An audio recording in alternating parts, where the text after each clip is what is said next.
Hello, dear students. Myself Pratibha Hingole, and we are learning around the world in 80 days. The explanation of the same. In our last lecture, we already have completed. Means we were on page number 195. Let's continue. Finding himself too wretched to remain alone, he knocked at Auda's door, went into her room, seated himself without speaking in a corner, and looked ruefully at the young woman. Auda was still pensive. About 7:30 in the evening, Mr. Fogg sent to know if Auda would receive him, and in a few moments he found himself alone with her. Phileas Fogg took a chair and sat near the fireplace opposite Auda. No emotions was visible on his face. Fogg's return was exactly the Fogg who had gone away. There was the same calm, the same impassibility. He sat several minutes without speaking, then bending his eyes on Auda. "Madam," said he, "will you pardon me for bringing you to England?" "Aye, Mr. Fogg," replied Auda, checking the pulsation of her heart. So here in this passage, whatever we have read just now, Phileas Fogg was just lost the wager, the bait of traveling around the world in 80 days. He feels deeply disappointed and believes his life has no purpose anymore. In this state of sadness, he goes to see Auda, the woman he saved during his journey. Fogg feels wretched. He feels very sad, he feels hopeless, and doesn't want to remain alone. So he goes to Auda's room. He sits quietly in a corner, looking at her sorrow. Means he is looking at her with sorrow. Auda herself is lost in thought. So later in the evening, he formally asks if he may meet her, showing his gentle manly manners. When they are alone, both of them, Fogg and Auda, Fogg sits near the fireplace. He was calm, he was expressionless, showing his usual serious personality. हमेशा जैसे दिखाता था वो, है ना? So he apologizes to Auda, माफ़ी मांगता है, for bringing her to England, thinking that since he lost the bet, he has ruined her future too. Auda, surprised and touched, responds with emotion, checking the pulsation of her heart. Means her heart was beating fast with feeling. She just checked her pulse. So this moment shows Fogg's deep sense of responsibility. Even though he is broken inside, he worries more about Auda than himself.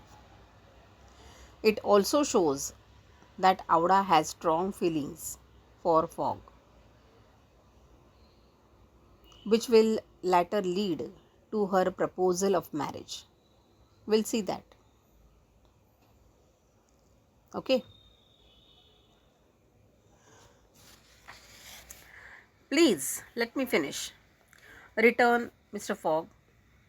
When I decided to bring you far away from the country which was so unsafe for you. I was rich and counted on putting a portion of my fortune at your disposal. Then your existence would have been free and happy. Means after that you are free.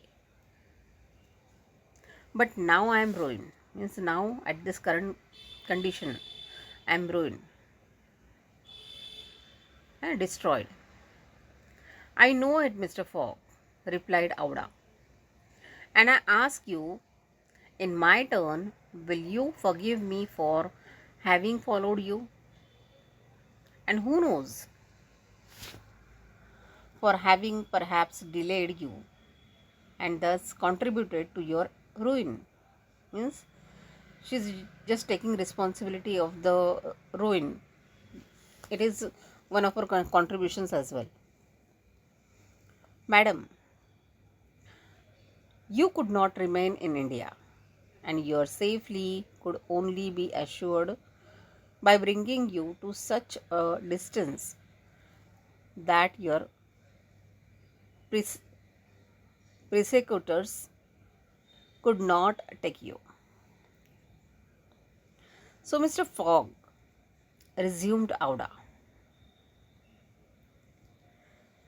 not content with rescuing me from a terrible death, you thought yourself bound to secure my comfort into a foreign land. Yes, madam, but circumstances have been against me. Still, I beg to place the little I have left at your service. But what will become of you, Mr. Fogg? As for me, madam, replied the gentleman coldly, I have need of nothing. But how do you look upon the fate, sir, which awaits you? As I came in the habit of doing, at least, said Auda, want should not overtake a man like you. Your friends. I have no friends, madam. Your relatives. I have no longer any relatives now. So we have seen the conversation. So what is given in this conversation? Fogg's regret, we see. Fogg tells Auda that when he rescued her from India, he was rich and intended to use part of his fortune to secure her comfort and happiness. But now, since he has lost the wager, he is ruined financially. Then what is Auda's response that we have seen? Auda blames herself, saying maybe by following him, she delayed him. Means only because of her, he was delayed and contributed to his loss. She feels guilty for his misfortune. Then Fogg explains that she could not have stayed in India because her life was in danger. So he had no choice but to bring her far away too safely. So his noble character is seen here.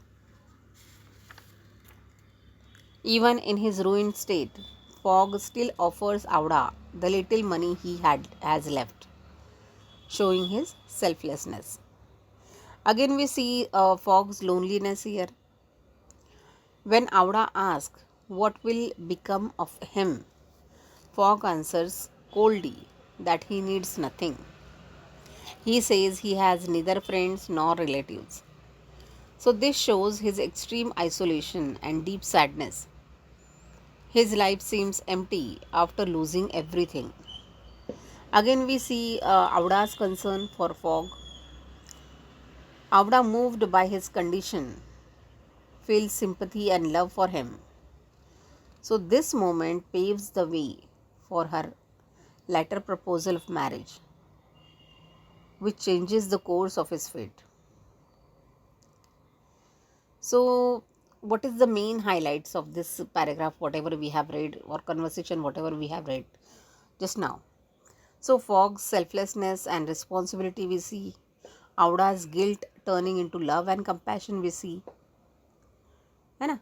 Fogg's loneliness despite being rich, a disciplined man. And the turning point where Auda's feelings for Fogg begin to surface only, openly. Right? So all these things we have seen in this conversation. Let's continue. I pity you then, Mr. Fogg, for solitude, that you are living a lonely life. Is a sad thing, with no heart to which to confide your griefs. They say, though, that misery itself shared by two sympathetic souls may be borne with patience. They say so, ma'am. Mr. Fogg, said Auda, rising and seizing her hand, his hand, पकड़ के रखता है, उसका हाथ पकड़ के. Auda, rising, उसका हाथ उठा के, seizing his hand, हाथ पकड़ के. Do you wish at once, a kinswoman and friend, will you have me for your wife?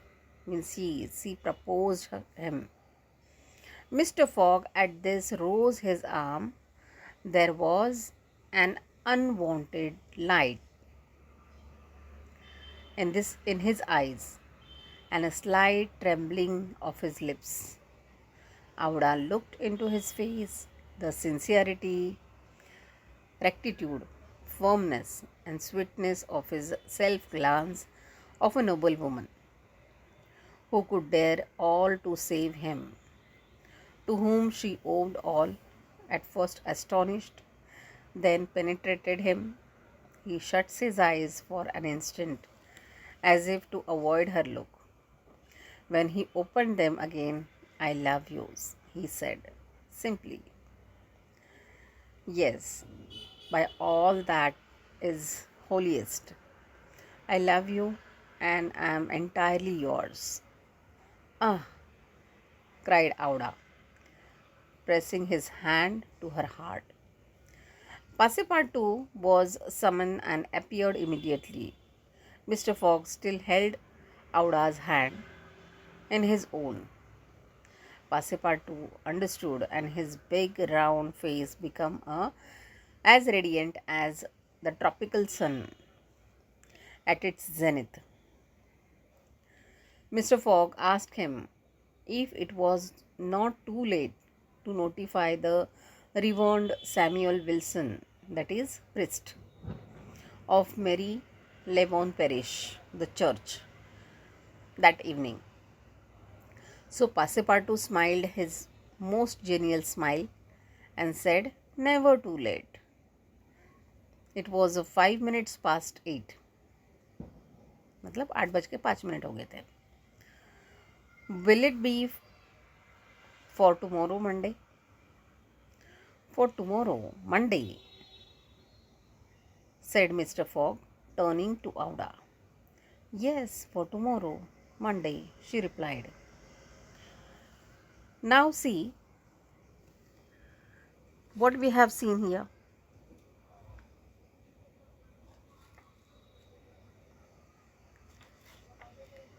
So here Auda's compassion. Seeing Fogg's loneliness, Auda expresses pity, saying solitude is painful. But if two people share their grief, it becomes easier to bear. Then marriage proposal we have seen. Auda with courage and love directly asked Fogg if he could accept her as his wife, offering to be both a friend and family to him. Then what is Fogg's reaction? For the first time, Fogg shows visible emotion, light in his eyes, trembling lips, At first astonished, he is deeply moved by Auda's sincerity and bravery, and he finally confesses his love simply but powerfully. I love you. I am entirely yours. Again, mutual love we have seen. Auda expresses his hand to her heart in joy, and this remarks the turning point where Fogg finds happiness not in but or wealth or beds, है ना, but in love. So again we have seen Passepartout's role here when he enters the room. Fogg calls for Passepartout, who instantly understands the situation. His joy is described as bright as the sun, showing his affection for both Fogg and Auda. Then again, marriage decision we have seen. Fogg asked if it's too late to arrange with Reverend Samuel Wilson for the wedding. Passepartout assures him it's not too late. They decide to marry the next day, that is Monday. And what is the main idea shown here? So this scene shows the transformation of Fogg from a cold, lonely gentleman into a man who finds meaning in love. Auda's bravery and devotion in proposing marriage. So the theme of companionship showing that love and human connection are more important than future. Turning point of the novel. While Fogg thinks he has lost everything, he actually gains the most precious gift, love and a life partner. Right? So that's what we have seen here in this part of the novel. Passepartout hurried off as fast as his legs could carry him. जितना fast जा सके उतना. Okay. Now chapter 36, in which Phileas Fogg's name is once more at a premium on change. It is time to relate what a change took place in English public opinion when it transpired that the real bank robber, a certain James Strand, had been arrested on the 17th day of December at Edinburgh 3 days before. Phileas Fogg had been a criminal who was being desperately followed by the police. Now he was an honorable gentleman, mathematically pursuing his eccentric journey around the world. The papers resumed their discussion about the wager.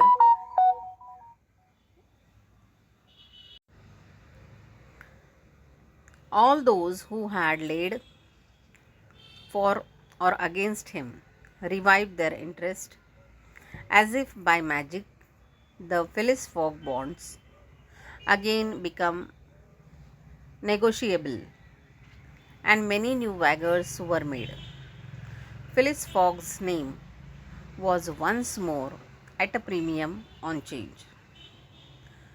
His 5 friends of the Reform Club passed these 3 days in a state of feverish suspense. Would Phileas Fogg, whom they had forgotten, reappear before their eyes? Where was he at this moment? The 17th of December, the day of James Strand's arrest, was the 76th since Phileas Fogg's departure, and no news of him had been received. Was he dead? Had he abandoned the effort or was he continuing his journey along the route agreed upon? And would he appear on Saturday, the 21st December? So, and he would appear on Saturday, the 21st December at a quarter before 9 in the evening on the threshold of the Reform Club Saloon. Okay, so what we have seen here, change in public opinion we are seeing.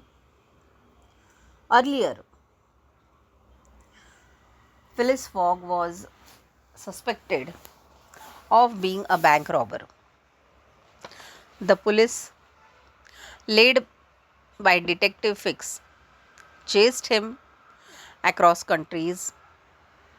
But on 17th December, the real thief, James Strand, the real thief name is James Strand, was caught in Edinburgh. Then what we have seen again, Fogg's reputation restored. So with this news, what happened? Fogg was no longer a criminal, but a respectable gentleman again.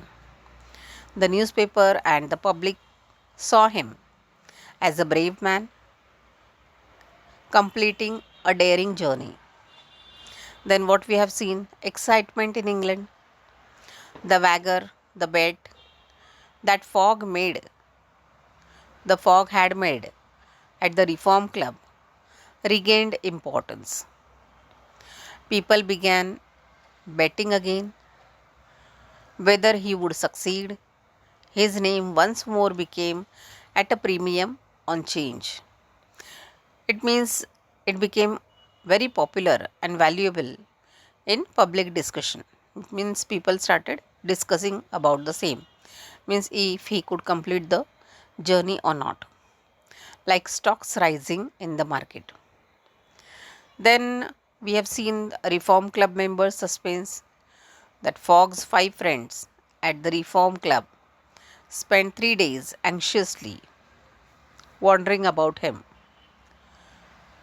They had not heard any news since his departure. They asked themselves, was Fogg dead? Had he given up? Or was he still continuing with his precious journey? So all these things, all these thoughts, they were just thinking of. Then what else we have seen? The big question was, would Phileas Fogg appear at a club on 21st December at 8:45 p.m. just in time to win the bet? Means all these things, means all these kind of thoughts just come in the mind of those 5 Reform Club members. So what is the main idea which is discussed here? So this passage, whatever we have seen, the dramatic shift in Fogg's fortune from being falsely accused and hunted as a criminal to being respected or respectful again as a determined gentleman. So again it also builds suspense. Will he return in time to win the wager and prove everyone wrong? Right? So all these kind of things, suspense came in this passage. Let's continue. The anxiety in which for 3 days London society existed cannot be described. Telegrams were sent to America and Asia for news of Phileas Fogg. Messengers were dispatched to the house in Savile Row morning and evening. No news. The police were ignorant what had become of the detective Fix, who had so unfortunately followed up a false scent. Bets increased, nevertheless, in number and value. Phileas Fogg, like a racehorse, was drawing near his last turning point. The bonds were quoted no longer at 100 below per, but at 20, at 10, and at 5. And paralytic old Lord Albemarle bet even in his favor. Right? Again, a great crowd was collected in Pall Mall and the neighboring streets on Sunday evening. It seemed like a multitude of brokers permanently established around the Reform Club. Circulation was impeded, and everywhere disputes, discussions, and financial transactions were going on.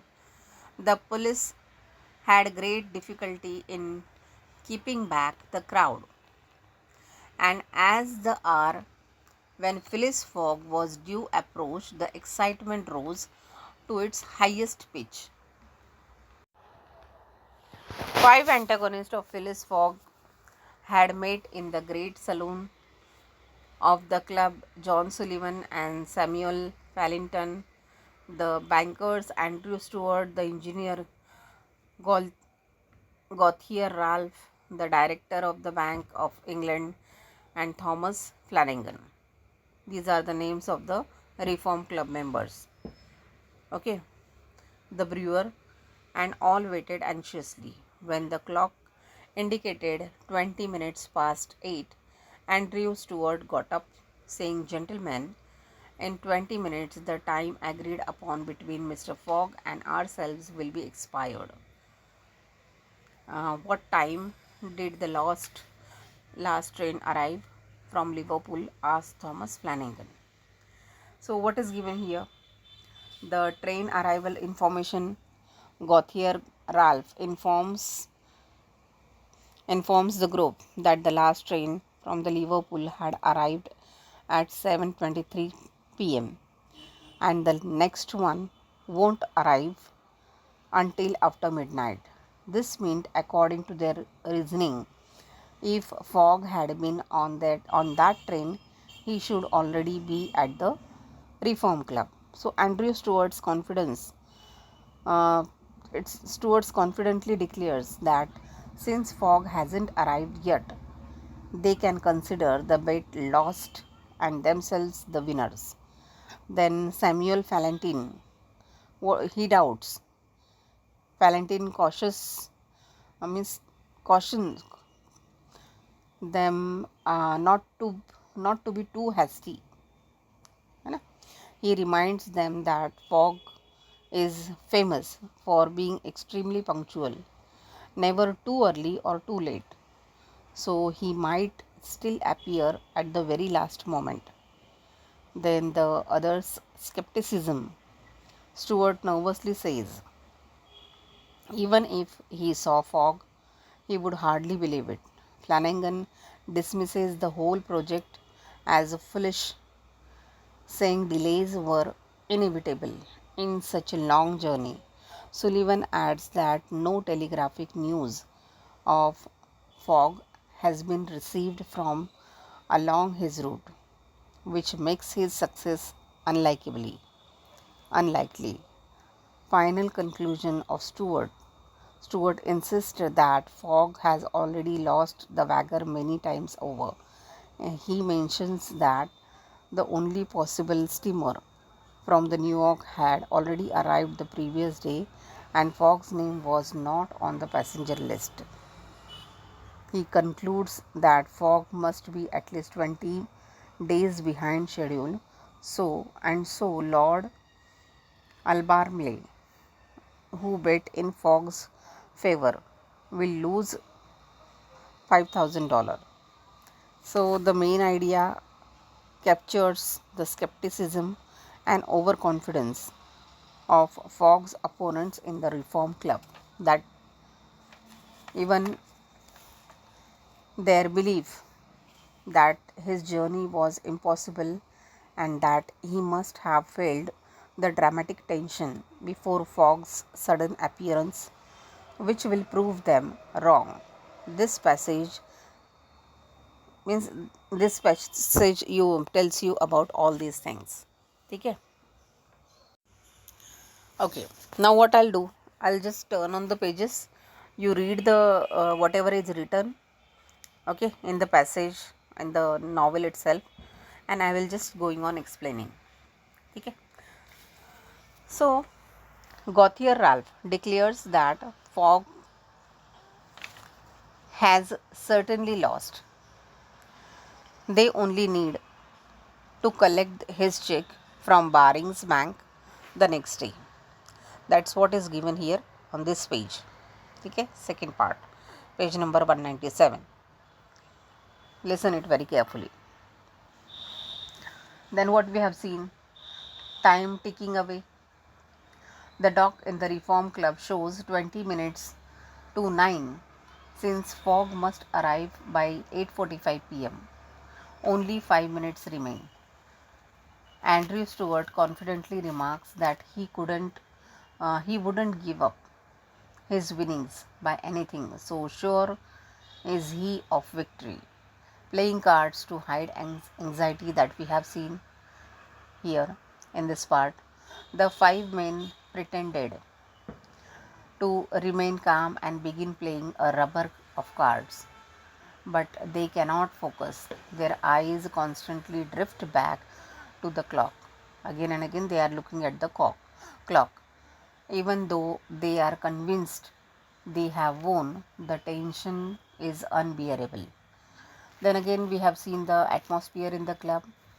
The room is silent except for the ticking pendulum of the clock and the muffled noise of the large crowd waiting outside. Each tick feels heavy, as if measuring Fogg's lead. Then we have seen minute by minute.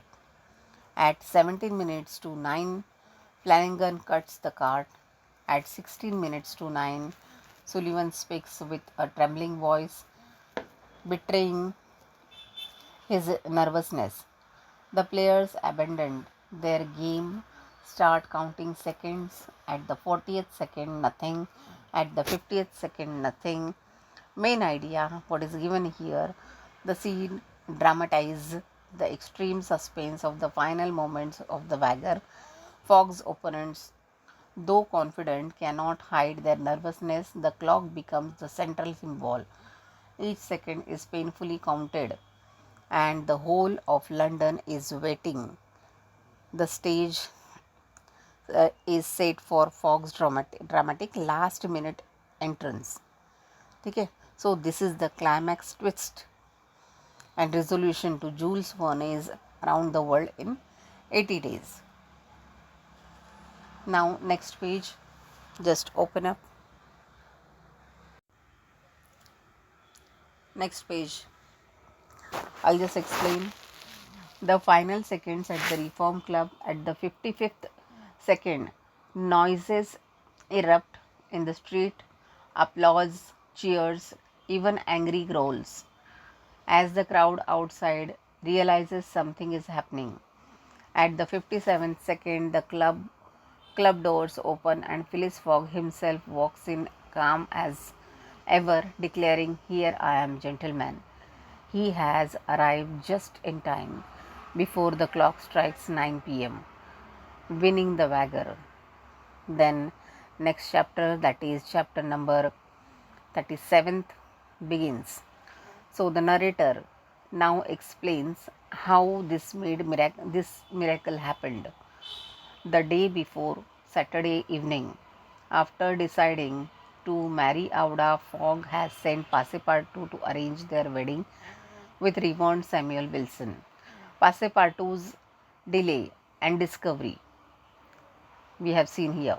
Passepartout rushed off at around 5 minutes past 8, but the clergyman was not at home. He waited about 20 minutes, and by the time he left, it was already 8:35 p.m. Panicked, with hair disheveled and no hat, Passepartout ran frantically through the London street, bumping into people and at 8:38 p.m., only minutes before the deadline, he reached Fogg's house in Savile Row. Why this matters? This happens. Okay? So, this scene reveals the clever twist. Fogg thought he had lost because he miscalculated the date. In reality, by traveling eastward, he had gained a day. Passepartout's entrance to the clergyman made him realize the true day and time, giving Fogg the chance to rush to the Reform Club and win the wager. So, what is the main idea mentioned here? Fogg wins the bet at the very last moment, at the very last second, and the suspense is broken by his calm arrival. So, more importantly, means whatever this chapter begins to show that although Fogg won the wager, but he truly gained was love and happiness of Auda. Right now, what else is given afterwards? Means all these things that we have seen. Then Passepartout's shocking discovery. Passepartout rushes back into Fogg's room, breathless. Okay. Then what else is given? He tells Fogg the wedding is impossible because the next day is Sunday, which means that today is Saturday, not Monday, as Fogg believed. So the mistake happened here. The Fogg thought he had already lost his wagon because he believed the deadline Saturday, December 21, 9 p.m. I had passed, means it's already over. But Passepartout realized that they were still one day ahead at Fogg's calculation. Then the twist is there. They had actually arrived in London on Saturday, December 21st, not Sunday, December 22nd. So this meant Fogg will had 10 minutes left to reach the Reform Club before 9 p.m. Then what we have seen, desperate dash is there.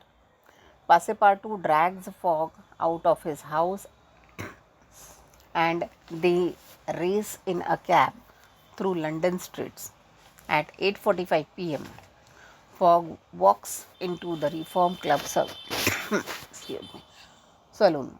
He has completed the journey in exactly 80 days and wins $20,000. That is the wager. Why did Fogg make the error? Because Fogg was an exact man, always precise with time, yet he forgot one crucial fact. Traveling eastward towards the rising moon, he gained time. Each time he crossed a meridian going east, the sun appeared a little earlier. After circling the globe, he had gained one whole day, 24 hours extra. In other words, you can say that his diary said Sunday, December 22, but in reality, he was still Saturday, means he reached Saturday, that is December 21. And the main idea which is given here, Fogg thought he had failed, but in reality, he had succeeded because he unknowingly won an extra day by traveling eastward around the world. So, the final twist is what allows him to win the bet and also realize that beyond money, he gained love and happiness with Auda. Right? Then, what else mentioned afterwards?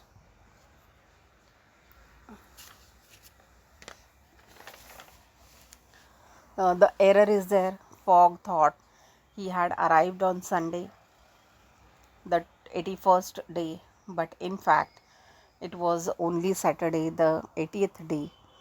The mistake happened because of his way time changes when traveling around the world. Why he gained that day? Fogg traveled eastward, and always moving towards the rising sun.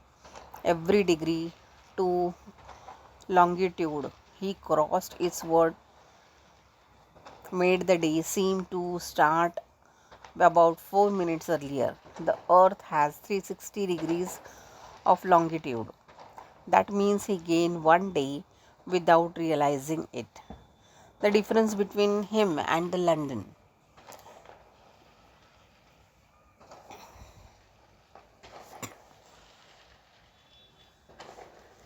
Okay.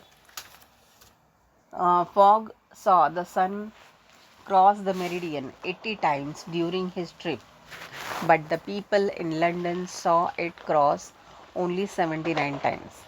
So, when London was still on Saturday, Fogg thought it was already Sunday. And Passepartout's watch, what he has watched, Passepartout's family watch always showed London time. If it had also shown the day, not just hours and minutes, they might have realized the mistake earlier. But they have not. The outcome, what is the outcome of it? Fogg won the wager, that is $20,000.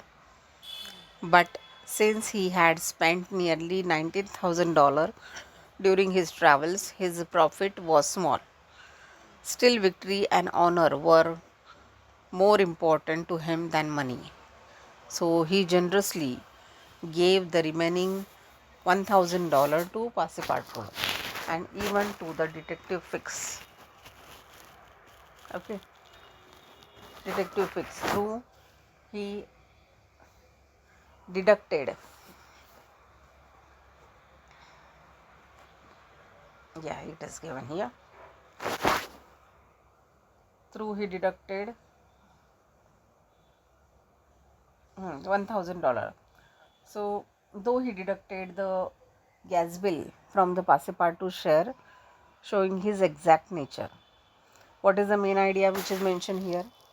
Phileas Fogg gained a whole day by traveling eastward around the world, which allowed him to win the wager in exactly 80 days. And now the last part of the lesson. See here, Mr. Fogg's regular nature. Even after all the excitement, Fogg was calm and disciplined as usual. He had spent 1920 hours, that is exactly 80 days, carefully keeping to his schedule, showing his love for punctuality and regularity. Then, what else we have seen? The last part, proposal to Auda. That evening, Fogg quietly asked Auda if their marriage was still agreeable. Auda lovingly replied that it was her who should ask, since Fogg was once ruined but was now wealthy again. Now we have seen here Fogg's gratitude. Fogg said that all his fortune belonged to her. He explained that if Auda had not suggested marriage, Passepartout would not have gone to the clergyman. They wouldn't have discovered the error in the date, and Fogg would have lost the bet. So this shows that Auda indirectly saved him. Then marriage ceremony, their marriage took place 2 days later. Passepartout proudly gave the bride away, feeling honored because he had helped save Auda during their journey.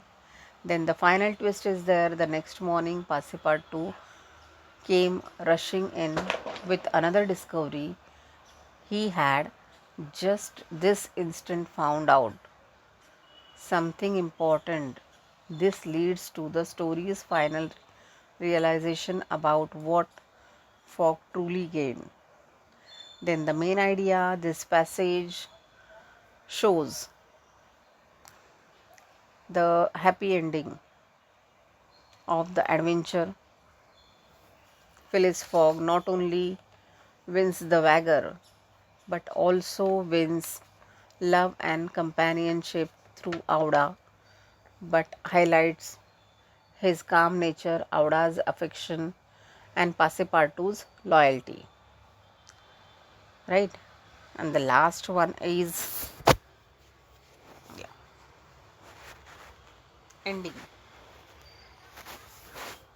Passepartout's discovery. Passepartout tells Mr. Fogg that they might have completed the world tour in 79 days.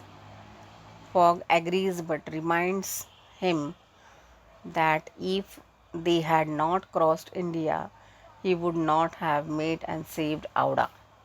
Then Auda's importance we have seen. Fogg points out that saving Auda was more difficult, not difficult, more important than saving time. By helping her, he not only found a companion but also gained true love as well. And the journey summarized, the narrator here lists the different modes of transports. Fogg used ships, trains, carriages, yachts, sledges, and elephants, etc. So all these things are mentioned here. Means line wise we have completed the explanation of this novel around the world in 80 days. So here we have completed the whole novel. I hope you have understood. So here our online session has completed. Bye bye.